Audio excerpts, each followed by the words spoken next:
Hey guys, and welcome back to the FFP. As always, we thank you for being here. It is week 3 and we've got some start sit coming your way with every game, every player, and everything that you need to know. Tell you what, the waters are getting muddy out there. It is getting very unclear with all the injury concerns, players who are disappointments, players who played well but you don't trust. I tell you what, now more than ever it is important that you are really taking time to go through your roster and seriously consider who needs to be in your lineup and who doesn't quite make the cut. You know, we're sort of starting to get into the dog days of fantasy, and getting every possible win is going to be huge. Not just getting into playoffs, but I'm in leagues where you get a bye week if you play well enough. That bye week is very important going into playoffs. So as always, we will let you guys know there will be timestamps down in the description below, as well as you can check us out on podcasts. We are on Spotify, Apple Podcasts, Google Podcasts, pretty much anything that you could want, as well as our website. Our podcasts and videos are on there as well. Now, one thing we wanted to do, due to comments and suggestions that people got, we're going to change up the video a little bit. We're still going to go game by game, but we're going to handle one team at a time instead of one position at a time. So, for example, it's not the case, but if the Packers are playing the Jets this week, we would cover all the Packers players first and then go to the Jets players instead of switching back and forth. That was just by the request of a few people. So if you guys have a request, make sure to leave it down below and we'll consider it. And if enough people like that idea, we'll definitely have to throw it into really adding it into what we're doing in these videos. As always, people say, hey, this start set video comes out so early in the week.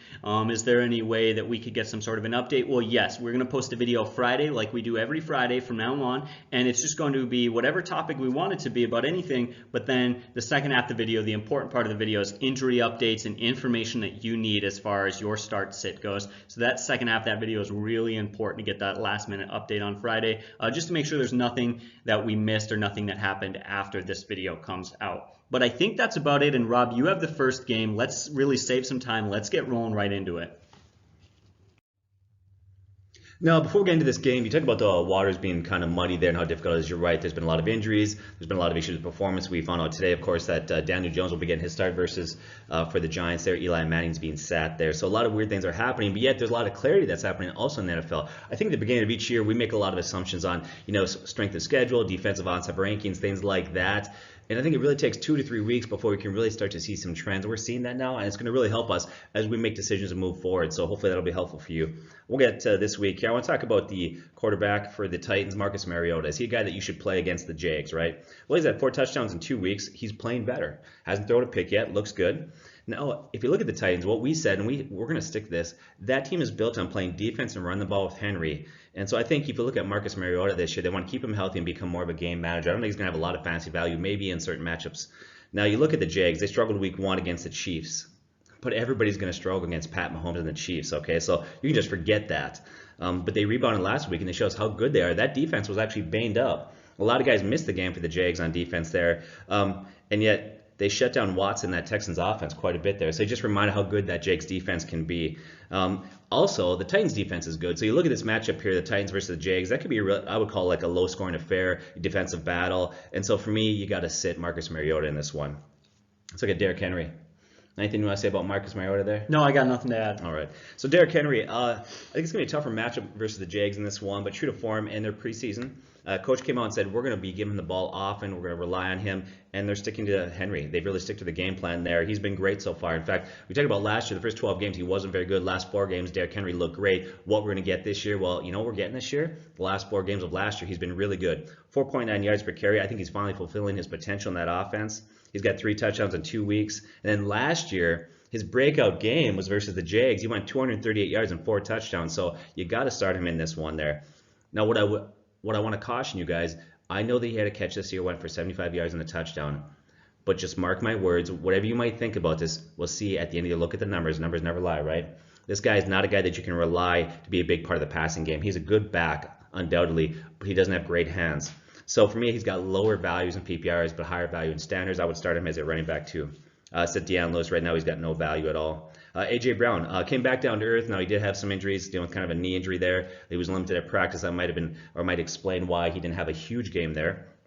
He's a guy that's got a lot of talent, but he's a guy that for you shouldn't play, you shouldn't rely upon. He's a bench stash with potential. Don't start him. And then Corey Davis, talk about when you put the bust label on a guy. Is it now? When is it? Is it his fault? But this guy has really struggled, and most likely is going to face Jalen Ramsey in this game. Unless Jalen Ramsey gets traded, he's asked for a trade.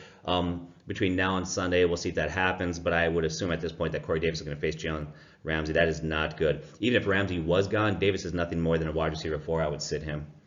As far as tight ends go, I got Delanie Walker. The Jags are solid against tight ends, if you look at it. So I think this is going to be a tougher matchup for Walker there. But I don't know many owners out there that want Delanie Walker and a better tight end. Okay, maybe there's a couple, but honestly, most won't. So I think you can start him. It's not a great matchup, but I think he's a low-end tight end start. Now he's got 12 targets in 2 games, and he's had 2 touchdowns. He's fully healthy, and he's Marcus Mariota's favorite and most reliable target there. He likes to throw to them. Let's look at kicker Santos. I would sit him. This could be a low-scoring affair. Now, granted, this could be one of those defensive battles that the final score of the game is, 15-12, and it's all field goals. That certainly could happen, but it could also be a shutout, or it could be a 14-13 score with 2 extra points. Whatever it is, too much risk, I would sit him. Titans defense. They're a great start this week. That Titans defense is very underrated. Now they face a rookie, who, by the way, the rookie's played well. We'll get to him in a second, but he's still a rookie. You look at the Titans defense, they actually have 8 sacks in 2 games and 4 interceptions, so I think this is a good matchup. I would start them. Now let's get to quarterback for the Jags there, Gardner Minshew. Do you like the way he dressed? Like you said, the way he dressed? Just a little weird, although he's got nothing on Cam Newton, that's for sure. No, he doesn't. Those guys are something else. But anyway, so Gardner Minshew, the rookie has looked good. I'll be honest, he's looked poised in the pocket. He's played very well. Really good, pleasant surprise. If you're a Jags fan out there, you got to be happy about what you got there in that rookie quarterback. But he faces the Titans, and he is still a rookie. And that Titans defense right now is second in the pass in defense and 6th in points allowed. That's not a fluke. You could say, well, that's just a fluke. It's early in the year. Titans did the same thing last year. Last year, they finished 3rd in points allowed in defense and 6th in pass defense. So that defense is really good. You need to sit Gardner Minshew. Don't take that chance. The only way I'd trust him is if you wanted to daily fantasy and stream him as a real cheap cost. But even then, I would probably find another option. Let's look at Leonard Fournette. So rumors were in the offseason he lost weight, got his head on straight. He's going to be better, and I think he's looked better. Now, right now, his yards per carry is 4.0. That's not great, but it's actually his best he's had in his career, if you can believe that, right? But here's what I like about it. 8 receptions for 68 yards in 2 games. He's highly involved in the passing game there. I think it really solidifies him as what I call a low-end running back, too. I think that the Jags are going to do in this game, they're going to run the ball to take pressure off their rookie quarterback and try to kind of slow down that Titans pass rush there. So I like him again. I think him getting 20-25 carries in this game is not out of the imagination. And here's another reason why I like Leonard Fournette, even though his numbers haven't been great. There's a lot of question marks at running back. You've got McCoy, and you've got Damian Williams, you got all these other situations out there that are questionable right now. But this is the one situation where he's the clear bell cow on that team. He is going to get the ball. He's going to get their carries, and you can trust that. In fact, I would go off. I'm going to go on record and say I think this is the week that he finds pay dirt. So I would start him this week as a running back too. As far as wide receivers go, I think the Jags wide receivers are a little scary for me, and I'll tell you what I mean by that. So last year, everybody tried to pin down who the guy was going to be there for the Jags. D.D. Westbrook, and then it was like, no, maybe it's Marquez Lee, and then it's like, no, Keelan Cole, he's the guy. Now going into this preseason, who was the guy that everybody was huge on? It was D.D. Westbrook. D.D. Westbrook, he's going to have a huge year. People are high on him. So far, he's disappointed. Is this the same thing as last year? It could be. But I tell you what, there's one guy out there that I do trust among all other wide receivers, and that's DJ Chark. Okay. This is the guy that you look towards. This guy has got legitimate talent, and we actually loved him last year. We highlighted him in a video we did in July of 2018 called Players You Should Know. Okay, this is not a fluke. He's got tremendous skill. Now, the downside is they have a rookie quarterback, and they're playing a very good Titans defense. So this week, you could start him, but you also have to consider the fact that his ankle's a little banged up. So if you do start him, monitor, make sure he's going to play in that game, and I would start him as a low-end wide receiver 3. But he is a guy that actually has wide receiver 1 legitimate talent. So that's where I would land this week as a wide receiver 3 low-end start, but monitor, once again, that ankle injury, make sure he's going to play. Chris Conley's had 2 good weeks. He's actually out-targeted and outperformed D.D. Westbrook. But you got Minshew starting versus the Titans, and considering the fact that D.D. Westbrook still has value, it's really hard to trust Conley. So for me, he's a wide receiver 4. I would sit him. And at this point, I would sit D.D. Westbrook. Until we see a little bit more, I would sit him. I would sit all Jags tight ends. I would sit Josh Lambo, and I would start the Jags defense in this one. Anything you want to add to that? No, I got nothing to add to that. That's going to be a fun matchup. Maybe not the most offensive matchup, but I'm excited to watch that Minshew. I'm excited to watch him every week, just see what he can do. I think I'm excited to see what he can do throughout his career. That's a guy that's really fun to watch. All right, so here we've got the Bills versus the Bengals. Why not start off with the Bills? So we got Josh Allen, and we talked about him in a waiver wire video. Josh Allen, I like him. He's averaging 18 fantasy points per game, and he's actually getting it done in the passing game. He's a guy who came in his rookie year. He was very mobile and very talented. But the question was, a lot of questions as far as, was that offense good enough to help him? And, they added a lot of pieces to the offensive line this offseason, and they added John Brown, and he improved as a passer. He has 250 yards in both games and 2 touchdowns throughout the first 2 weeks. But that's not just it. If that were it, he wouldn't be that great of a fantasy option. But throughout the first 2 weeks, he has 17 carries and 2 rushing touchdowns, and that's what makes all the difference in the world. And a lot of times these guys, these young quarterbacks, they're very mobile, they get rushing touchdowns, and we say, hold on, I don't know if a guy can keep that up, right? Even one of the greatest running quarterbacks of all time, Cam Newton, struggles with ankle injuries. He's not even keeping it up right now. But for us, we feel like Josh Allen, at least for this season, can keep up that sort of pace. He did it last year. The offense looks very similar, and they need him to do that to get first downs, to buy time. It is what he does, and I think it's a crucial part of that offense. So I think not an amazing quarterback, but Josh Allen is a quarterback you can play this week. High upside there. Definitely a low floor, though. Got Devin Singletary. He comes out week 1. Let me read this off. He had 4 carries, 70 yards, and 5 catches for 28 yards. He had a good week. He looked explosive. So he comes out the next week, week 2. He has 6 carries, 57 yards, and a touchdown. This is a situation where he has really proven himself to be the clear-cut #1 back there. Now, we all already knew that. When LaShawn McCoy left, that became very apparent that that's what the Bills were doing. And yet, Frank Gore is still getting some carries, and I believe he found the end zone last week. Frank Gore doesn't look awful, and that's the problem. Frank Gore looked worse. We could see Devin Singletary getting more carries and being 100% the back. But for whatever reason, I think it's because the Bills are willing to admit that they're not a Super Bowl contender right now, that they probably don't want to overwork this guy. They want to just let him develop slowly. You'd hate to injure your young stud running back. Yeah, so I can just hear right now, not a Super Bowl contender, and Bills fans are out there thinking, we are 2-0. And you are, and there's a lot of young players there, and you got to be excited about it. Although I was against the Jets and the Giants, if I remember correctly, so don't want to overvalue those wins. But I can just hear right now, like, what do you mean we're not Super Bowl contenders? We're 2-0 right now. But go ahead. So what I was saying is, anyways, I think you probably got to avoid playing Devin Singletary if possible. He has added value in PPR leagues. We talked about week 1, 5 catches for 28 yards. Those are good numbers.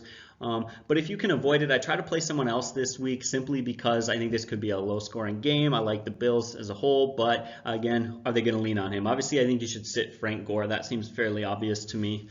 I'll move on to the wide receivers, though, now. Hopefully that summed that up and gave you enough information as far as the running backs go. But John Brown, he's averaging 20 fantasy points per game over the first 2 weeks, and he has 7 catches in both games. I was never a huge John Brown fan coming into the season, but after the first 2 weeks, you got to play this guy as a wide receiver 3 or in a flex. He's got to make your lineup. 7 catches, those numbers are pretty darn good, and he is Josh Allen's #1 target. That right there is very hard for me to keep him out of your roster. I don't have any other Bills wide receivers I'd suggest starting, though. I would sit the rest of them. Tyler Kroft, he is their tight end in Buffalo, hasn't even been targeted all year, so probably a good sign that you shouldn't play this guy. I would sit him. And I'd sit Stephen Hushka, however you say that, and the Bills defense. I'd sit both of them. I don't think that is an amazing, great fantasy week for either of them. We'll move on to the other side. Andy Dalton, he has 57 fantasy points in the first 2 weeks. He's got 729 yards and 4 touchdowns. So am I crazy for saying that I would avoid playing him unless you're in a 2-quarterback league or a deep 16-team league? I don't think so. The Bills defense has actually played really well this season. They absolutely have. And while I do like a lot of his weapons in that passing game, again, I think there's some other better quarterback options. And, Andy Dalton, we know, has not been an amazing quarterback for years. It seems like every year there's question marks as to whether or not he's going to retain his starting position. And a lot of people were surprised as to how he's been playing so far this year. So again, deep leagues, yes, but I would probably see if you have a better option out there. We got Joe Mixon. This is a tough situation. He's labeled as healthy, but he's got this low ankle sprain and a bad offensive line. He averages 4 fantasy points per game.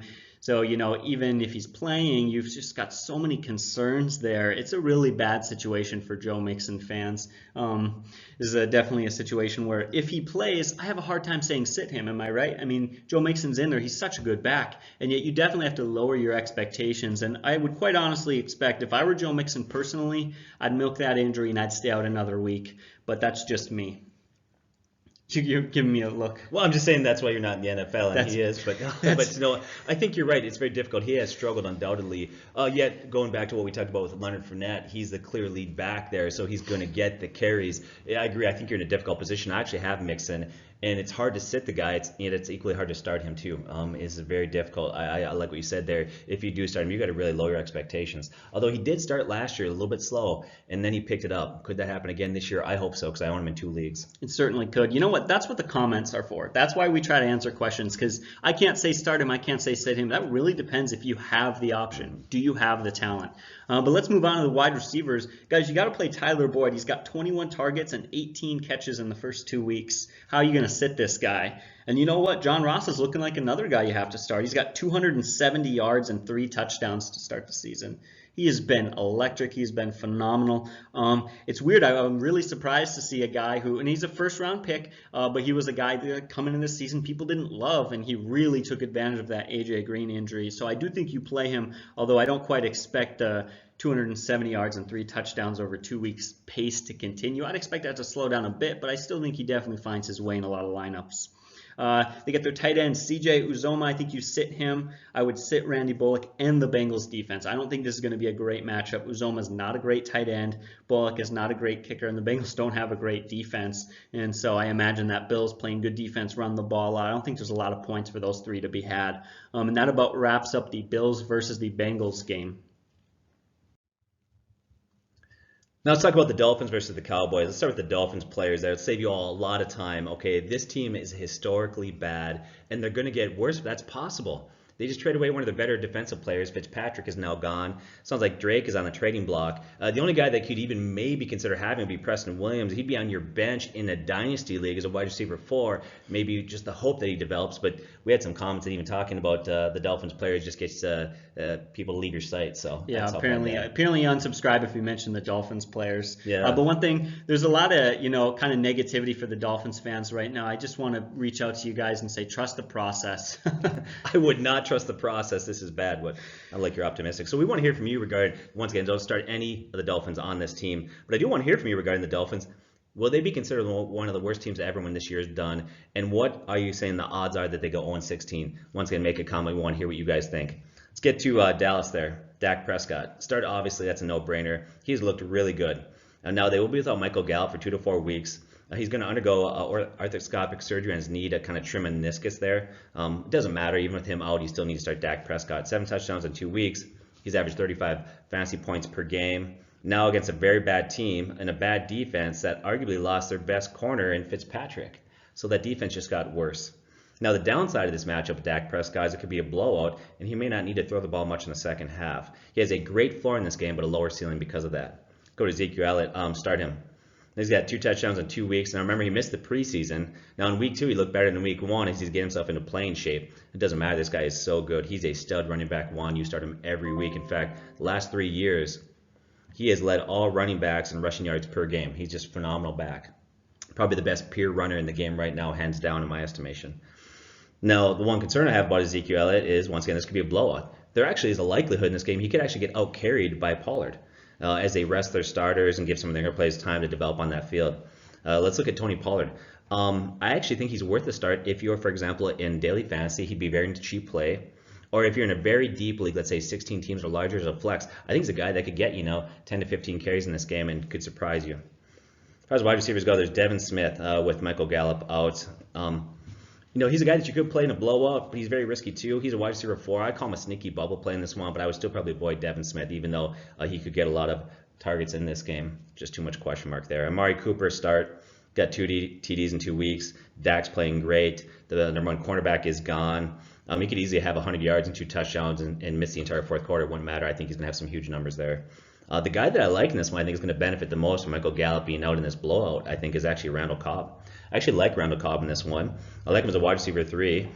Now he's got 9 11 targets in 2 weeks, and he actually had a touchdown in week 1. I like Randall Cobb once again. I would consider him. I completely agree with that. I really like that. In fact, the thing to note with the Minkah Fitzpatrick thing is they were playing him at cornerback in the slot a lot, which means he would have lined up against Randall Cobb, who is probably going to be their slot receiver the majority of this week coming up. And so now they've got to scramble to find who their slots guy is going to be against them. I think this is a great matchup, a really sneaky play. Definitely can get you through a week.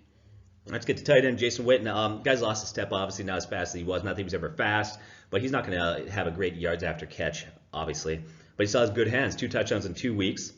He's been targeted a lot in the red zone. In fact, in the last 2 weeks, he's been targeted 5 times in the red zone. That leaves him second in the NFL. So when they get down the red zone there, Dak Prescott trusts the veteran tight end there. He looks his way quite often. I would start him in standards, but since his yards and his catches might be lower, I would sit him in PPR leagues. That's kind of where I'd land with him. I would start their kicker, and I love the defensive start here. You got to start Dallas' defense in this one. They're going to have a heyday with that offense. All right, guys, so here we got Broncos versus Packers. Why not start with the Packers players? Because you know what? I think you got to start Aaron Rodgers. I mean, the Packers really actually had 2 tough matchups to start the season. The Bears, tough defensively, I should say, because neither offense, Vikings offense or the Bears offense look great, but the Bears defense and the Vikings defense both look good. Aaron Rodgers still has 3 touchdowns in the first 2 games. Not great, but you know what? I think that he's going to be fine. I think you have to play him. Aaron Jones, I think you got to play Aaron Jones, especially in standard leagues. This guy had 27 touches, 170 yards, and a touchdown last week against the Vikings. Now, he got a lot of carries because the Packers got up 21-0 early. So the question is, how many touches is he going to get? Probably not 27 touches, but I definitely expect him to get up there around 20 touches, and I think this could very well be another good week for him, even against a Broncos defense that is pretty good. You got to start Devontae Adams. I mean, that's plain and simple. This guy's elite. He's an insane wide receiver. Marquez Valdes-Scantling, guys, I'm going to put him down as a low-end start. The Broncos have the second best defense as far as they've allowed the second fewest fantasy points to wideouts. So I'm not huge on Scantling this week, and I think you have to lower your expectation with Adams. But you have to start Adams, and if you're looking for a plug-and-play, a flex spot, Marquez Valdes-Scantling's not a bad choice, not a great one though either. I think you got to sit Jimmy Graham. He did basically nothing against the Vikings last week, who allowed Austin Hooper 9 catches, 77 yards in week 1. I think Jimmy Graham, he had a touchdown week 1, good for him, but he is not the Jimmy Graham he used to be. That's pretty straightforward, and I think we all know that. I think you should sit Mason Crosby. He just hasn't had a lot of fantasy points this season. For whatever reason, they're not kicking as many field goals as they used to, so I would sit him and wait. The Packers defense, I think you got to start them. They've allowed just 19 points in 2 games, and they have 5 turnovers and 6 sacks over those same 2 games, so I think you got to play the Packers. I think they could have a good week against this Broncos team. But speaking of the Broncos, let's talk about them. I think you got to sit Joe Flacco. Used to be a big Ravens fan back when Joe Flacco played there, but honesty is honesty. This guy's not a great quarterback. Royce Freeman and Phillip Lindsay. Phillip Lindsay is a bit of a disappointment so far this season for a lot of people, and you, Rob, you really predicted that Royce Freeman is coming out over Phillip Lindsay, and he's starting to prove to be the better guy, and we fully trust what you said a few months ago, which was by the end of the season, Royce Freeman is going to lead that team for rushing yards and be the primary back. However, at this point, it's still 50-50 split. We like Royce Freeman a little bit more, but could you really start either of them with much confidence? You may have to start Royce Freeman, but you know what, guys? I'm going to tell you what. This is one of those situations. Look at the waiver wire, look at your bench, and see if you have a better option. As far as the wideouts go, Emmanuel Sanders, you got to start this guy. He's got touchdowns in back-to-back weeks, and you know what? People were telling us the offseason, hey, you know what? Emmanuel Sanders, that injury, it's a concern. It doesn't look to be a concern. This guy looks great. Cortland Sutton, he has lessened value now that Emmanuel Sanders is playing better. He still has some value, but I'm not sure if I'd play him this week. The Packers defense looks pretty darn good. I think you got to sit tight end Noah Fant and sit kicker Brandon McManus. Also, you should definitely sit the Broncos defense. I think they're a fairly good defense, but they're an awful fantasy defense, averaging just 0.5 fantasy points per game. If you guys, of course, have any more questions, make sure to drop a comment down below and ask. But that is the Broncos versus the Packers, everything you need to know this week. Let's talk about the Falcons versus the Colts at this point. Start with Matt Ryan. 5 touchdowns in 2 weeks, over 300 yards. He's average passing. That's great, but he's also had 5 interceptions, which is a little bit concerning. But this is fantasy football, and I think when it comes to fantasy, this is a guy that you got to start. This guy's got great weapons. Julio Jones, obviously, I don't need to tell you how good he is, but Calvin Ridley is becoming a wide receiver 1 in this league. And then you got Hooper's got nice hands. Once again, too many weapons. And then Phillip Rivers versus this defense in week 1 really lit them up. So I think Ryan is a very solid start this week. You got to play him. Let's get Devontae Freeman versus the Colts, allowing the 3rd most points to backs. Now, his 6 catches shows that I think he's still involved in the running game, although we know that Freeman's actually struggled a little bit. Hasn't run the ball that good. I think better days are ahead for him. And I think some of his running woes that Freeman has had in the first couple of weeks, he's played some very tough or stout run defenses, and I think it's going to open up this week. In fact, I think they're going to open up this weekend against the Colts here. I would start Freeman as a running back 2. And then Ito Smith, I like Ito Smith. Actually, if you watch him, I think his role is going to increase. he's actually looked faster and better than Freeman around the ball, honestly. But he's only averaging 5 carries per game. And until that number increases, until he gets more snaps and touches, you can't play the guy, sit him. But I think very soon here, Ito Smith's going to start to get to maybe 10 to 12 carries per game. He just looks better out there. Julio Jones, great wide receiver. Now, in the past, one thing that he lacked in the first couple of years in the league, or first few years in there, was that he didn't get a lot of touchdowns. But so far, that's not the case. This year, he's got 3 touchdowns in 2 weeks. Started Julio Jones. That's a no-brainer. And then Calvin Ridley, he's also got 2 touchdowns in 2 weeks after he followed up last year where he had 10 touchdowns. Last week, he broke 100 yards. He's a very solid start as a wide receiver, too. Calvin Ridley, you've got him in the league. You got yourself a nice young star.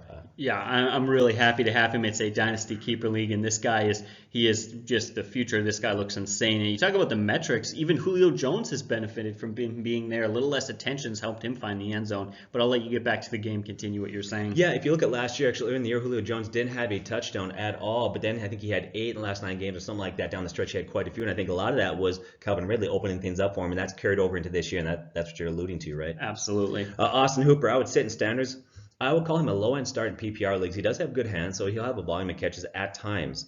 Now, if you take a look at the Colts, though, they kept Hunter Henry and Delaney Walker quiet, and so I think you got to have some real concerns there if you're going to start Austin Hooper. I wouldn't start him in standards. I would sit him in PPRs, but a very low start. As far as kickers go, Matt Bryan, game 1, he got shut out week 1 against the Vikes, but it was game script. It was 28-0 at one point there. They're not going to kick extra points or field goals there. But last week he showed he still got a strong leg. He's in a good offense. I think you need to start him. And the Falcons defense, I would sit in week 2. They look better, but they face a Colts offense that's really solid against opposing defenses. They don't give up a lot of points. In fact, they give up the 12th fewest points to defenses there. So I would sit the Falcons D. Quarterback Jacoby Brissett.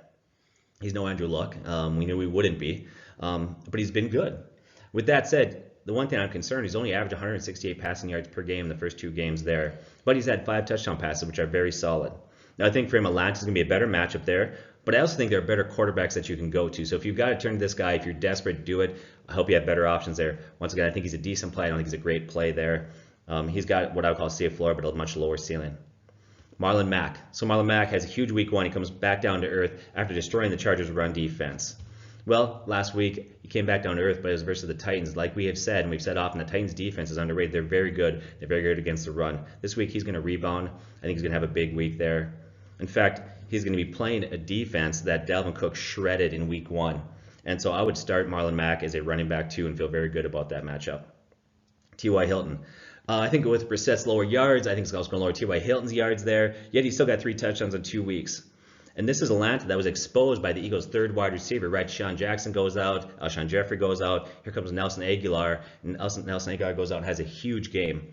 And so that's the corner, that's the defensive backs that Hilton's going to face there. Now, if you look at the Atlanta, if you get into the rankings a little bit, right, they actually look like they're not bad against the pass. And here's why they're not bad against the pass. In week 1, they played the Vikes, so those numbers weren't jacked up. That's because Kirk Cousins only threw the ball 10 times. It was destruction. They destroyed them. So that Atlanta secondary can be exposed, and I think T.Y. Hilton's going to do that. You got to start him as a solid wide receiver. I would call a high wide receiver too. Paris Campbell. Like the guy found an end zone last week, but I think his value is going to increase with Funchess out, but he's not there yet. He's got to get some more touches. He's got to get on the field more, get some more targets, things like that. In the meantime, he's a guy that you have on your bench. Got a bright future, but don't start him. Eric Ebron found the end zone, but in 2 weeks he only has 7 total targets. He's only averaging 16.5 yards per game. If you have better options, you better sit Eric Ebron. If you got to go with him, I'm sorry. You may be stuck there, but I think that you could probably find somebody else to stream. That would be better. Adam Vinatieri, like the guy's been around forever. Stud kicker. Missed some more field goals. In fact, out in the year, he's 2 of 5 for extra points and 1 of 3 field goals. You need to sit this guy. As the Colts defense goes, their best player may not be in the game. Darius Leonard's concussion protocol. Hopefully he gets cleared in time. I actually have him. We have to start individual defensive players in the league, and I've got him, so I hope he makes it. With that said, they're not a great fantasy defense to begin with, so I would sit the Colts defense. Anything I missed? No, I don't think you missed anything. That's pretty straightforward.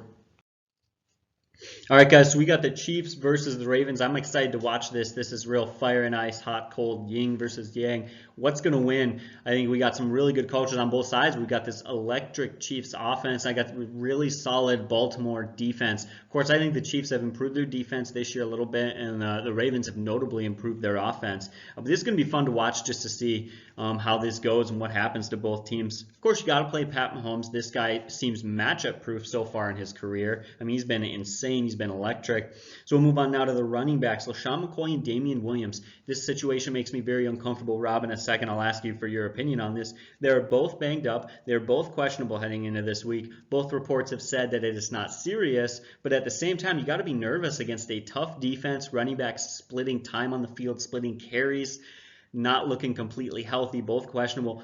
That's the situation where if I'm you guys, I'm probably staying away from that if I can. I'd lean towards starting LaShawn McCoy. He's looked better, and I think his injury is a little more manageable. But, Rob, do you have anything to add to that, or do you have any thoughts or opinions on that?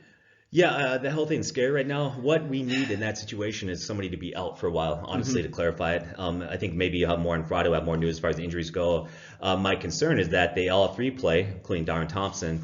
And because of the injuries and other factors there, they all three get touches, and they just downgrade all their values. At this point, I would probably stay away from that situation if you can afford to do that. Yeah, we were just talking about this last week about how an injury to one of those top two guys, Williams or McCoy, would be the best thing as far as the clarity in that backfield. And so then all of a sudden I see Damian Williams is questionable. I'm like, that's boom, McCoy, you got to play him. Oh no, he needs an MRI. He's questionable. But anyways, we'll move on to the other positions. Tyreek Hill is still out. That makes Sammy Watkins a must-start wide receiver. Other than that, now this is where it gets tricky. Demarcus Robinson, Mecole Hardman. That's a situation I'm going to try to avoid if I can, if I'm you guys. And here's why. They have huge upside, but they are not safe plays. Somebody earlier today, we were reading comments, referred to it as a wide receiver carousel, and I think that is absolutely a negative.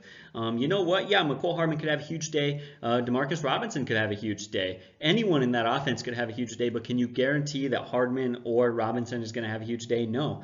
Sure, last week, Robinson 176 yards and 2 touchdowns, but the week before, he had just 1 catch. What about Mecole Hardman? He had 4 catches, 61 yards and a touchdown, but the week before he had 0 catches. Can you trust these guys against a tough defense? I'm going to say probably not. They do gain some value if both running backs are out, but I'm not sure if that's going to happen. Of course, you've got to start Travis Kelce. You've got to start Harrison Butker. I would, however, sit the Chiefs' defense. Yeah, did you talk about Sammy there? Sammy Watkins. Yeah, I mentioned him. I think that you should start him. Do you have anything to add to that? No, I agree. I think you're right. I think some of the argument would be for those guys why they had big week 2s, not week 1s as well. Week 1, Tyreek Hill was there, but he actually got injured pretty early in that game, and we didn't see a lot of their usage go up there. It's tough. Those guys, their ceiling in that offense is so high, but their floor is also very, very low. I'm the type of guy I like to play it safe. I'd rather move on to another situation. If I got to trade, whatever, get somebody that I feel like I can rely more upon. That could be hit or miss. Yeah, they could win you a game, or it could cost you a game if they go, no catches and 1 target. So. All right, so now we're going to go over to Baltimore. We got Lamar Jackson, and I can't believe I'm saying this 3 weeks into the season, and this is yet another week where I think you should play Lamar Jackson, and here's why. He's got 68 fantasy points in 2 weeks. That's electric. That's insane. Last week, he had great week 1 passing, but he didn't run the ball, and what I wanted to see him do was, my real question was, can he still run the ball? Are they still going to run the ball to keep defenses kind of honest, right? If he can still run the ball like he did last season, that's really going to help him all year long, keep defenders honest. And he did. He had 120 rushing yards. He's got 7 touchdowns on the year in just 2 games, and he plays against that Chiefs offense. If any offense is going to put up a lot of points against the Baltimore Ravens, it's the Kansas City Chiefs. And I tell you what, I think the Ravens are going to have to score some points to keep in that matchup. So I think you should play Lamar Jackson this week. As a running back 2 or a flex play, you got to play Mark Ingram. He hasn't been insane, but the guy's found the end zone. He is the running back in that offense, so you got to play him for sure. We've got Marquez Brown. He followed up an amazing week 1 with 13 targets, 8 catches, and 86 yards. This guy's a pretty solid option. I don't think he's absolutely phenomenal, but those targets were so high. I'm not sure I'm ready to start calling him an elite wide receiver or anything like that, but it's hard to argue with 13 targets. It really is. In a matchup that could very well be a shootout, I think you got to play him in this good matchup against the Chiefs. You got to play Mark Andrews. In week 1, he had 8 catches. He also had 8 catches in week 2. He's had a touchdown in both weeks, and he's had 108 yards in week 1 and 112 yards in week 2. I don't know any other tight end that has done that so far this season in back-to-back weeks. And the tight ends the Chiefs give up the 6th most fantasy points to tight ends so far this season. That is a must-start guy right there. We got Justin Tucker. You're going to start this guy. He's an insanely good kicker. And you know what? I like the Ravens defense. They're a great defense, but they're not a great fantasy defense. I think that you should sit them. Let's look at the Vikings versus the Raiders in this one here. So let's start with Derek Carr there. So 2 touchdowns in 2 weeks. He's looked decent, but not great. No, he faces a Vikes defense that shut down Matt Ryan, the Falcons, in week 1. In fact, it took some garbage time stats to even redeem, Matt Ryan's week that first week. And then week 2 versus Rodgers. Rodgers gets hot. He comes out, has 21 points. It looks disastrous for the Vikings, but then that defense puts the clamps down and they shut him down the remaining of the game. Rodgers finishes with a decent line, but not a great line. Now Carr travels to Minnesota, where it's going to be loud in that stadium. You got to sit Derek Carr. Josh Jacobs. Coach Gruden said that he's dealing with a groin issue, so we'll need to monitor it as the week goes on there to see if he's going to play or not, what's going on there. As far as his play on the field goes, when he's been on the field, this guy's looked all the part of a first-round pick. He's looked great. 5.3 yards per carry, 2 touchdowns. I think the Raiders have found their franchise back there. I like this guy. He's looking better and better. If he does play, I think you would start him as a running back 2, but I will call a low running back 2. It's against Minnesota. Got a good defense playing in Minnesota, and of course you got the groin issue. That lowers his bar a little bit there. If Jacob sits, that leaves Washington and Richard. Okay, so could you start one of those guys? Here's the problem in the past. If you look at those 2 guys, Washington and Richard, they're very similar backs, very similar builds, very similar skill set, and they downgrade each other because they have very similar roles, and they just split up the carries. The one guy that maybe I would trust there, if you have to go with one, would be Richard. Last year he had PPR value, he had 68 catches. So he's a guy that you could start as a flex play in PPR leagues that are large. But once again, there's even risk in that one there. So as far as wide receivers go, I got Tyrell Williams dealing with a hip pointer. So we're going to watch that one too to see if that hip pointer is an issue or not. But I would imagine he's probably going to play, but watch later in the week and see. Now he's been good this year, and he's been a great play for a lot of fantasy. As much as Antonio Brown left, his value just soared, and he's actually put up really good numbers. But this week, if he plays, it's going to be versus Xavier Rhodes in that Vikings secondary. They shut down Julio Jones. Now last week, Devontae Adams had a good game early, but they shut him down later on. Now, Williams is the clear number 1 man for Derek Carr. He's going to be the guy he's going to throw to a lot this year. So volume alone, even against tough defenses, gives him value. If he plays, you could start him as a lower, I would call lower-end wide receiver 3. Won't have a big game, but he might be decent by volume alone. Let's look at tight end Darren Waller. So there's a lot of preseason hype about this guy. He was going to be the man. He looked good week 1, but unlike Hawkinson, he looked good in week 2. He had a good week too, so I want to give credit to all you guys out there. This guy seriously looked good, and if you drafted him, good for you. I think you found yourself a very good tight end. Guy's young, got a lot of talented. He's going to be highly targeted all year, especially if Williamson misses any time. Williams misses any time there, his targets will go up there. But he's playing the Vikings, that allow the 10th fewest points to tight end, so there's a lot of risk there. There's not a lot of great tight end options, so if you've got him, you're probably going to play him, but you need to lower expectations. Sit Carlson and sit the Raiders defense in this one. Let's look at Kirk Cousins. What to say about Kirk Cousins? Oh, my heart breaks. A Vikings fan. I'm a Vikings fan here, and I don't want to say he cost us the game, but I'm going to say he cost us the game. Okay, a lot of Vikings fans are blaming on the refs, but how do you explain that interception was brutal? Truth hurts, I guess. It does, yeah, that's the truth of it. So anyways, playing the Raiders, who allowed the 8th most points to quarterbacks. He's got a great matchup for Kirk Cousins. Now he was efficient in week 1. Kirk Cousins did well week 1. He was 8 of 10, had a quarterback rating of 140. He just didn't need to throw the ball a lot. Played well there, but last week he looked bad against the Packers. Throwing a costly interception later in the game, just brutal. First down, we're just getting chunks of the yard, 5, 6, 7 yards of carry, first down, 1st and 10, and throws into traffic and gets picked off. I think he's risky. I know a lot of people are down on this guy, but you got to remember that between 2015 to last year, he averaged 28 touchdown passes to only 12 interceptions per season. And 3 of those years playing for Washington didn't have the weapons he has now with Thielen and Diggs. He's going to get better. I think he's going to make improvements. Now, the concern I have is Zimmer has made it very clear he wants to win games playing defense and run the ball, and they're running the ball really well right now. All week 1 versus the Falcons, which they just dominated there. I think it's worth a deep quarterback 2 play. You can start if you're desperate or if you're in, like, let's say, leagues where you start 2 quarterbacks. So, Dalvin Cook. So they started the zone blocking scheme. They brought in Coach Kubiak to kind of to bring some twist there, to fix some things, to make some adjustments to that running game there, and has worked really, really well. He's got 265 rushing yards in 2 games, 3 touchdowns, 6.5 yards per carry. He's had 5 catches. Dalvin Cook has looked amazing. Now versus Oakland run defense, that's decent. Doesn't matter. You need to start this guy as a running back 1. Yeah, you got Dalvin Cook in a dynasty league, and you got to be loving that. You also got Alexander Madison in this one. I like Alexander Madison. He's actually looked good too, but he's a backup. He's not getting enough touches. You got to sit him. Adam Thielen. Week 1 was quiet, but it was in a blowout like we've mentioned. Now facing Oakland. Oakland allows the 3rd most points to wide receivers. They got burned by Demarcus Robinson and Ricky Hardman. They got just torched there. Now they're going to face some good wide receivers. Start as wide receiver 1. They got Stephon Diggs. Now last game, little concern. He had 7 targets, only 1 catch, but that 1 catch was a 49-yard touchdown. He was also robbed of another touchdown. And you want me to even get into that one? That was Don't brutal even get me call. started. Yeah. So, anyways, gotta start Stephon Diggs as wide receiver too. As far as tight ends go, Kyle Rudolph, we've been saying it for 2 years. This guy is overrated. Sit him. I would sit Dan Bailey. He's been inconsistent, but I would start the Vikings defense at home. They're going to be hungry. They could have a big game there. All right, guys. So we got the Jets versus the Patriots. Excuse me. We're gonna start with the Patriots players. Big obvious start here. You're going to play Tom Brady. He's got all the weapons in the world and no concerns. That's pretty straightforward. Let's move on to the running backs, though. What do you do with James White and Sony Michel? And I'll tell you what you're going to do. You're going to sit James White and you're going to start Sony Michel. That sounds weird because James White has been playing better than Sony Michel. Michel hasn't been phenomenal. But let's talk about a few things. Now, Sony Michel comes in after a bad week 1, and he gets a little bit better. He has a week 4.0 yards per carry, but he has 21 attempts, 85 yards, and a touchdown. James White has 8 catches in the first 2 weeks, but he's still just a low-end start with PPR value.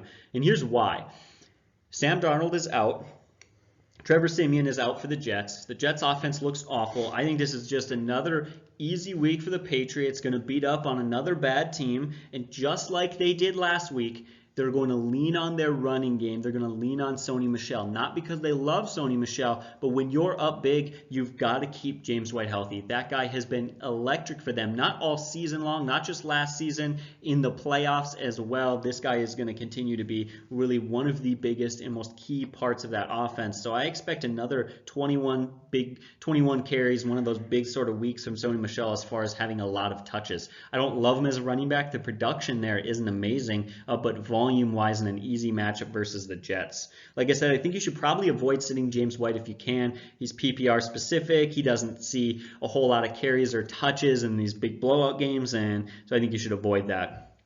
Antonio Brown, I think you have to play him, but temper your expectations. He went out and he had a touchdown last week. He looked great. People are super hyped about him, but get this. He had 3 targets and 3 catches in the first drive. That looked really good. But I tell you what happened. And what do you think happened, Rob?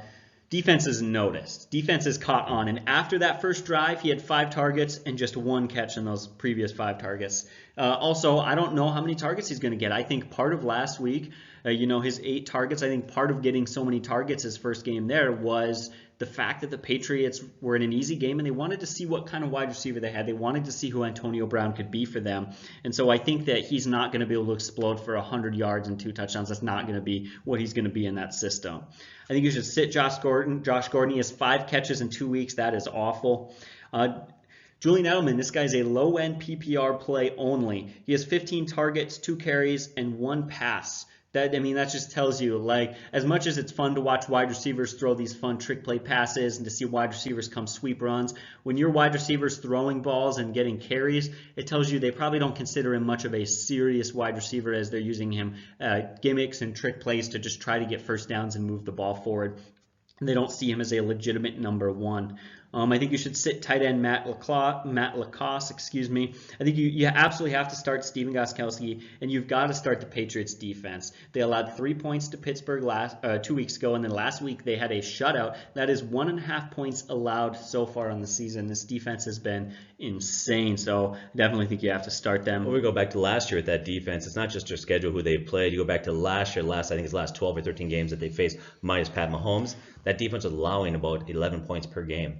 They're solid. That's crazy. On the other side, it is not looking so positive. Trevor Siemian is out. Sam Darnold is out. They've got this Luke Falk guy or whoever he is. Most of you probably have never even heard his name before this week. That's a clear sit.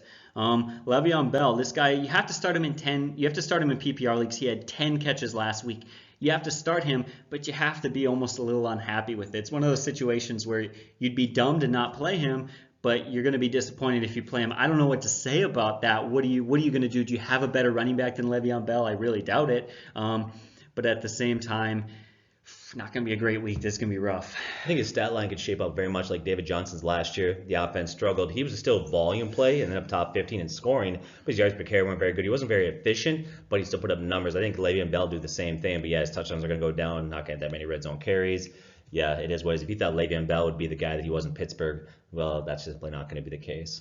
So let's save some time. You should sit Robbie Anderson, sit Jamison Crowder, sit Ryan Griffin, sit Sam Ficken, and sit the Jets defense. The Jets I'm selling on them. Let's get away from them right now. It's going to be a rough week. Let's talk about the Lions versus the Eagles here. Start with Matthew Stafford versus the Eagles, who are allowing the 9th most points to quarterbacks. Now, last weekend, Matt Ryan torched them. We kind of expected that. Matt Ryan's got pretty good. But you know what? Case Keenum had a huge day versus them also in week 1. Okay, now let's look at Matthew Stafford. He's been a quality play, 5 touchdowns in 2 weeks. Now week 1 was an overtime game. That kind of pushed his stat line up a little bit there. And he's got Galladay developing to a really solid wide receiver 1. The guy's getting better and better there. So he's got some weapons. But here's the thing, Matt Patricia, he wants to win games. He's an old school guy. Low scoring games, play defense, run the ball, very much like last week where they won 13-10. I think Stafford is rated for us as I would say outside the top 15 for quarterbacks. I think you can play him this week. If you lost your quarterback and you're in need, I think he'd be started as a plug and play, not a great play. I think he's solid. He's got a safe floor, but not the greatest ceiling. Kerryon Johnson versus the Eagles. The Eagles have been stingy against the run. They allow 10th fewest points to running backs there. Now, his yards per carry have been lower. Kerryon's been a little disappointed in that. But last week, he had 3 catches, 47 yards, and a touchdown. Just a reminder what he can do, that he can be a 3-down back. He's got good hands, elusive in space. So he's a guy that I like. I would start him as a good running back too in PPR leagues. If you're in standards, I would start as a running back too, but with much lower expectations. As far as wide receivers go, Kenny Galladay has not disappointed. He's had 2 good weeks there. Now, he's versus the Eagles secondary. Allowed the 2nd most points to wide receivers. So I would start Kenny as a high-end wide receiver 2 play this week. There's Danny Amendola. What do you do with that? So after week 1, he goes out there, has a big week. If you follow our waiver wires, you follow start sit videos, after week 1, we didn't push him on the waiver wire and we didn't push him on a start sit video. And here's why. Some people were big on this guy, but you know what? Last week is why. 1 target, 0 yards, 0 catches. So I think he's a guy that's got a lower floor. He's a slot receiver that has some appeal in flex leagues as a PPR, depending on matchup, but this week I would sit him. Tight end Hawkinson, we caution against high expectations. We have said that every once in a while, yes, there's always an anomaly. Okay, there's an outlier. But typically speaking, rookie tight ends don't have big years. Last week, he was quiet. But he is playing a defense that's vulnerable to tight ends. And we have him ranked between the 10 to 12 as far as our tight end rankings go, depending on your scoring system there. So I think you could start this guy. I think you're probably going to need for some of you out there. Once again, not too many teams out there have a really good tight end and have Hawkinson on their bench or vice versa. So a lot of you are going to have to start him with lower expectations. I would sit Prater, and I would sit the Lions defense. Let's look at the Eagles now. Carson Wentz. So his 2nd week was okay after a very good week 1. But last week, I think when he was hurt by Deshaun Jackson goes out, Alshon Jeffrey goes out there, and they're both doubtful for this game coming up. And also Dallas Goedert is questionable. So he's got a lot of injuries there on offense. That hurts quite a bit there. You look at that Lions defense. Okay, that Lions defense has actually shut down opposing quarterbacks in 8 of 9 quarters. They've done a great job. The only quarter that they really got exposed was the end of the game there against Kyler Murray. But other than that, that defense has played really well. So if you look at it there, with those injuries that he's got in the team there and some struggles there again, some guys out there, I would say that if you can sit him, Carson Wentz, I'd probably do that. If you have to play him, he's still a good quarterback. He still has it hurts. We have him ranked about 12 to 14 range for quarterbacks. Depending, like I said, if you have better options, try to sit him. If you have to play him, it's not a bad play, but he's not definitely as high as he was going into week 1. I don't trust any Eagles backs at this point. Sit them all. I think Miles Sanders will eventually become the guy there, but right now I don't trust any of those guys. Sit all of them. As far as wide receivers go, you got Alshon Jeffrey and Jackson. They're both doubtful. We'll update on Friday's video. Watch that. We'll tell you where they're at, what their status is. I would start Nelson Aguilar versus the Lions, allowing the 7th most points to wide receivers. Last week, Jackson and Jeffrey are out, and he goes out and he gets 8 catches, 107 yards, and a touchdown. So I would start him as a wide receiver 2, depending on your league size. Start Zach Ertz. The one good thing about all these injuries, that means more targets for Zach Ertz. You got to start him. Obviously, he's a stud there. Jake Elliott, I would sit with a lot of weapons out there. That offense could stall. He hasn't looked as good as he has in previous years. I would sit him, and I would sit the Eagles defense.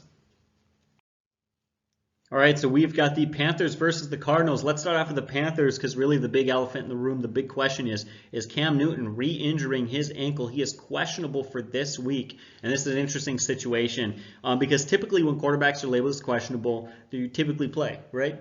They are the heart and soul of that franchise, of that offense, of that team, and they need that guy to get out there and play. And yet, with shoulder injury, ankle injury, injury after injury this season with Cam Newton, it's starting to look like they'd be smart to sit him. I mean, you got to let this guy get healthy. He cannot take a beating like this much longer. It's really going to shorten his career.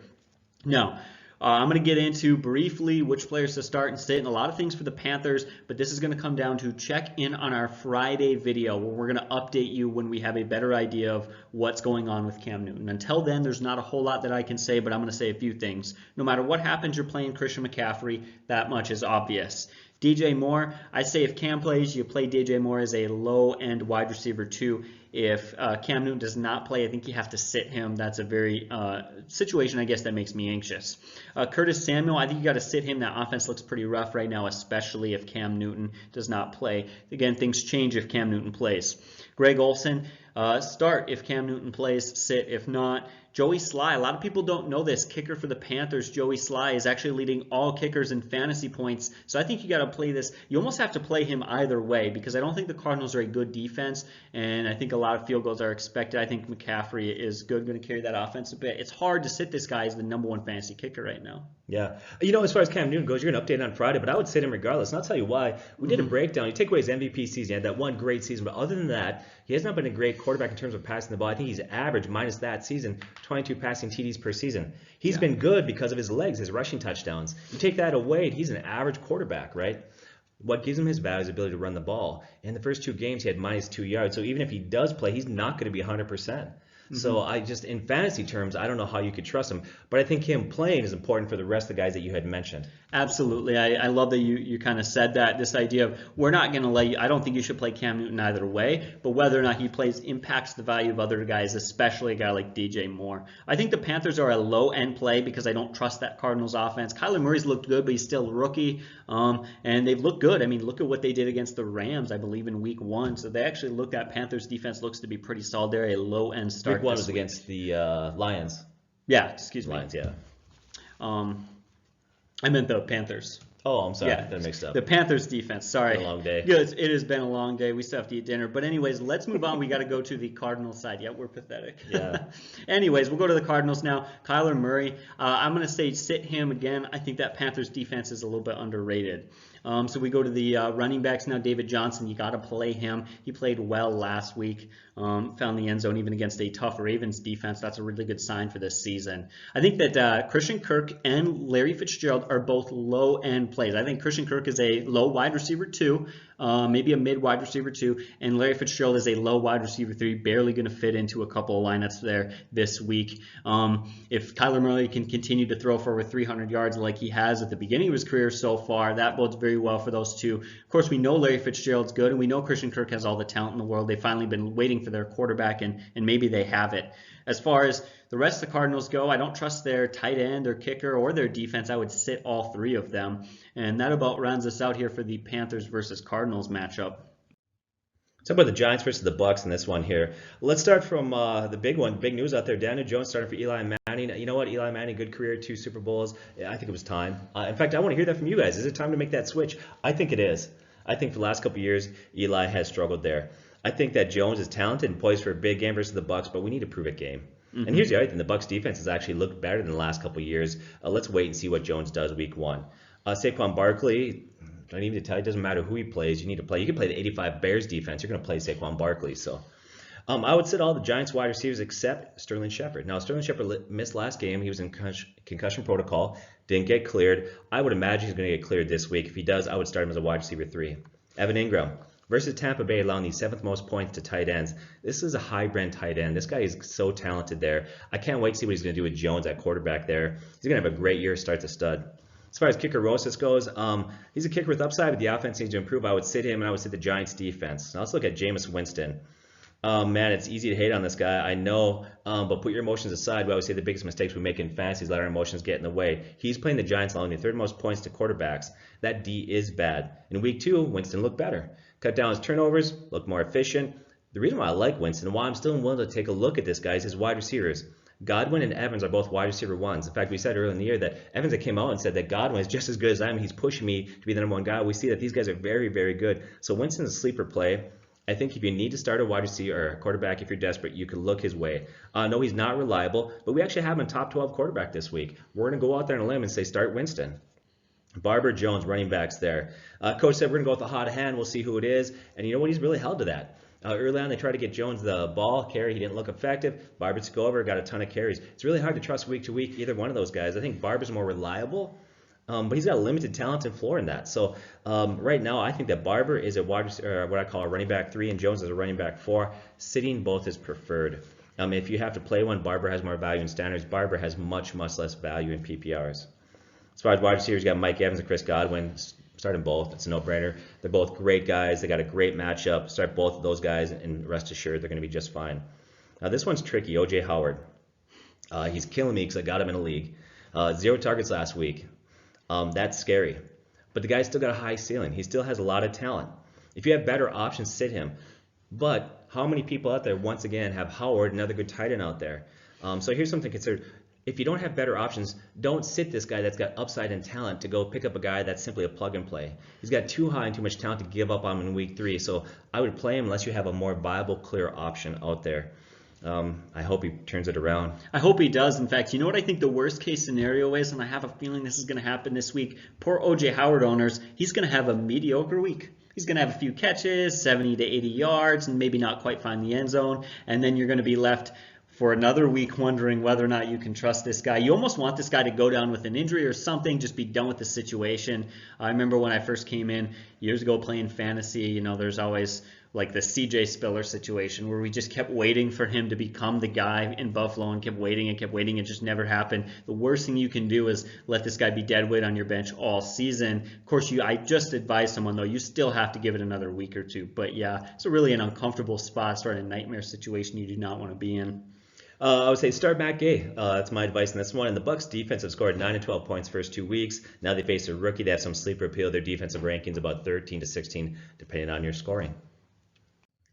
All right, so we got the Chargers versus the Texans, and you know what? You got to play Phillip Rivers. He's averaging over 300 yards a game. The Texans are giving up the 7th most fantasy points to quarterbacks. That's a must play. And so is Austin Eckler. He's got 4 touchdowns in 2 weeks. He leads all fantasy running backs in points. You got to play him. You got to play Keenan Allen. Mike Williams is a low wide receiver 2, a high wide receiver 3 is another good play. That offense just looks good as a whole. I tell you what, they are not missing Melvin Gordon at all right now. Hunter Henry is out. That means Virgil Green looks like he's going to be the tight end for them. I'd say you sit him, give it some time, and see if he can do anything. Michael Badgley is questionable. Badgley looked to be a pretty good kicker. If he plays, I'm going to say sit him this week, but I imagine he could play well, and by the end of the season, he's going to be a pretty good kicker, and so he's a guy to watch. I'm going to sit the Chargers defense this week if I were you guys, and that is really quick for the Chargers. I trust that offense. There are a lot of guys I feel confident in, so let's move on to the Texans. Deshaun Watson. 5 touchdowns in 2 games. I think you got to play this guy. He's got good weapons, and that offense works through his athleticism. If they're going to win this game, he has got to perform well. Carlos Hyde, you got to start this guy. He has 30 carries in the first 2 weeks. There are not a lot of running backs to do that. In fact, it gets even more impressive when you realize that week 1 he had 10 carries. And he played pretty well, and that gave them even more confidence. In week 2, they gave him 20 carries. I wouldn't be surprised if he managed another 20-carry game this week. I think you got to play Hyde, and I think you got to sit Duke Johnson. Every week is looking worse and worse for Duke Johnson as Carlos Hyde is taking over that offense. He does have some PPR value, but that is not a lot. That's typically only a boost to what you're already doing on the ground game, which for him is not much. You got to play DeAndre Hopkins. That's a pretty obvious start. And I'm going to say Will Fuller, probably sit him. He just hasn't had a great year so far. I'd love to see him turn it around, but he just hasn't been phenomenal, hasn't found the end zone. So I'm going to wait on him, and hopefully things will get turned around. We got sit tight end Darren Fells. I think you got to start their kicker, Kaimi Fairbairn. I'm totally just butchering that name, but I don't even care. You know who I'm referring to. And the Texans defense, I'm probably going to say sit them this week against a good Chargers offense. Steelers versus the 49ers. Start with Mason Rudolph getting the start there. Obviously, we know that what's his name? Ben Roethlisberger is now out for the year with the elbow injury. No, he didn't. He played through most of that first half there, got through there, but really got injured in the first quarter and tried to fight through. It didn't work out. Playing the 49ers. 49ers front line, good. They bring a lot of pressure there. They got decent defensive backs. I think Mason gets a start there, but we need to see what he's going to bring before we trust this guy. There is some potential, and he actually looked decent that second half, but I would still sit him. James Conner is questionable. Now, he claims he's going to be fine. He says he's going to play in the game, but we need to monitor that and see how that goes. When he has played, he's struggled. It hasn't looked great. But he's got too much talent, and there's too few backs out there that you can trust. So if he does play, I think you need to start him as what I call like a running back 2. But I think I'd lower his value. If he does sit, Jalen Samuels obviously becomes a guy that you need to play. If Connor sits, start Jalen Samuels as a running back 2. Juju Smith-Schuster start as a wide receiver 2. Now, I know a lot of you guys are fretting about Juju. I've heard a lot of hate out there. But the guy's played fine. Even with that offense struggling, consider this. I know there's a lot of haters out there. But on his current pace, based on the numbers he's had the first 2 weeks, he would end the year with 1,269 yards and 88 catches. He hasn't found the end zone yet, but once again, those numbers are good, and they're going to get better. Juju's going to be fine. Relax. Start him. Vance McDonald thrived when Mason took over. He had 7 catches, 2 touchdowns, started him. I would sit Boswell, and I would sit the Steelers defense. Look at Jimmy Garoppolo. After a bad week 1, he looked better week 2. Now we're playing the Steelers, who allow the 6th most points to quarterbacks. Now they do have the addition of quarterback Fitzpatrick, but he's new to the team. How much time he's going to see in the field, things like that. I think, I wouldn't depend on him upgrading that defense that much. If you need to stream and start a quarterback, I think Jimmy Garoppolo is a guy that you could trust this week. I don't think from week to week I would trust him, but I think this week you can play him and he'd be a solid play there. Let's look at that running back situation. This is where, going back to what we said earlier, you almost need an injury. And I hate to say that, I never want a guy to get hurt, but you got Wilson, Breda, Mostard. They all played great, and that's the problem. They almost had a perfect split in terms of carries. Now, they are playing the Steelers allowing the 6th most points to backs, so you can't ignore the running backs here. If I had to pick one, Breda's your guy. Breda's going to be your leader in that offense there. He's a low-end running back 2 or a flex play. The next guy I prefer is Mostard. I prefer him over Wilson. But timeshares, the way they split it, still make me think you need to sit those other guys. Once again, very scary situation. And I think I'm not going to invest a lot of money in any of those. Somebody actually pick up Breda. I wouldn't. I'd trade him now while stock is high. I tell you what are you going to do when Coleman comes back? Yeah. What about if Derek McKinnon comes back? Once again, I just would stay away from that whole thing. Wide receivers, Deebo Samuel started as a wide receiver 3. The guy looks good. He's a wide receiver. Appears to be the number 1 guy. Then there's Godwin. Now, Godwin is a hit-or-miss speedster. He's a guy that will go 3 catches for 85 yards in a TD, but he doesn't get a lot of volume, a lot of targets there. So he's a wide receiver 3 or 4, depending on your league size. And I would say sit Dante Pettis. In fact, I would say he's actually a guy that you could drop at this point. Yeah. Disappointing. We thought there's a lot of prospect there, but sit him. George Kittle start. The numbers are going to come around. The guy's got actually great metrics. He's doing really well, and the numbers are going to come around. Start him. I would start Gould, and I would start San Francisco's defense in this one. All right, so we got the Saints versus the Seahawks, and with Drew Brees out for looking about 4 to 6 weeks, this is an interesting situation. It looks like Teddy Bridgewater is going to get the start for the Saints, and of course you got to sit him, really letting you guys know that as far as how it impacts the rest of the team. Obviously, you're still going to start Alvin Kamara with lowered expectations. You got to play this guy. He's so dominant, but he's not going to be quite the same fantasy stud as he is when Brees is in. You're going to sit Latavius Murray. You're going to start Michael Thomas again. The guy's still such a great wide receiver. You can't sit him, but again, lower your expectations. I think you should sit Jared Cook. And Will Lutz has been lights out all year. He's been so good. I think that you have to play kicker Will Lutz, especially because I think the Saints, pretty good underrated defense. They're going to try to keep this low scoring, maybe win on some field goals. So I like Lutz this week, and I think that you should actually sit the Saints defense. I don't think it's a great week for them. I think they're a very good defense, but I don't trust them this week in this matchup. We go on now, guys, to the other side. You got to play Russell Wilson. I have a lot more confidence in Russell Wilson heading into week 3 than I did heading into week 2 because there was banged up Tyler Lockett, and I'm thinking DK Metcalf as his only wideout. This is a very sketchy situation. But then in week 2, Will Disley comes out. DK Metcalf looks good again, and Tyler Lockett gets 10 targets. Now suddenly he's got 3 pretty good options, so I like Russell Wilson. I definitely like Chris Carson. This is a perfect matchup, a matchup where the other team's quarterback is down. The the Seahawks are a well-coached team. They're going to run the ball a lot this game because I don't think they're going to need to score a lot of points to beat the Saints. Rashad Penny, he looked a little bit better last game. You still got to sit him. This is Carson's team. However, that is good to note that last week he looked a little better, looked a little improved. I think you should start Tyler Lockett and DK Metcalf. They both look good. I don't think they're wide receiver 1s, but they both look very talented, and they got a great quarterback. Will Disley, he had a couple of good games last season before getting hurt. He had a good week last week. I think you have to play Will Disley, although I wonder how much they're going to be throwing the ball. That is my one concern with him. Jason Myers, again, the Seahawks, I think you got to play him in this matchup, and you got to play the Seahawks defense against the Saints. This is really a great matchup for the Seahawks. Saints without Drew Brees could be a bit of a mess. They're a well-coached team. I think Teddy Bridgewater is a mature backup quarterback, but he's not the same guy that Drew Brees is out there. So this could be a very good week for them. Let's go to the Browns versus the Rams in this one. Start with Jared Goff. He's thrown 2 touchdowns and ran for 1 the first 2 weeks. That's not great production, not bad, but this offense is too good to sit Goff at this point, especially with people out there that are struggling to find quarterbacks with them falling left right. Cam is out, Breeze is out, Ben Roethlisberger's gone. I would start Jared Goff. Running back Todd Gurley. Start, don't be stupid. I know a lot of you hating on Todd Gurley. We've heard some of that, but you got to play this guy. Last week he went out, once again, had a touchdown, had decent numbers. Not Todd Gurley you want him to be, not Todd Gurley of over a year or 2 ago.